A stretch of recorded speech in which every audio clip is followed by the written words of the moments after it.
ഈ നവരാത്രി എന്നാൽ നവനവോന്മേഷശാലിനി രാത്ര എന്നിട്ട് നവ എന്ന് പറഞ്ഞാൽ പുതിയതെന്ന് കൂടിയുണ്ട്.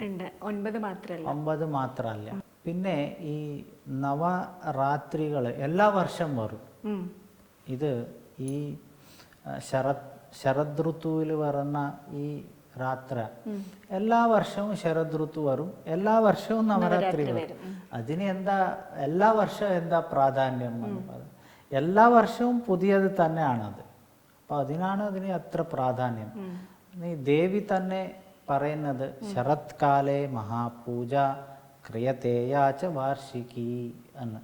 ഈ ശരത് കാലത്തിൽ ഞങ്ങളുടെ പൂജ യാറ് എല്ലാ വർഷം ചെയ്യുവോ അവർക്ക് ഞങ്ങളുടെ അനുഗ്രഹം എപ്പോഴും ഉണ്ടാവും.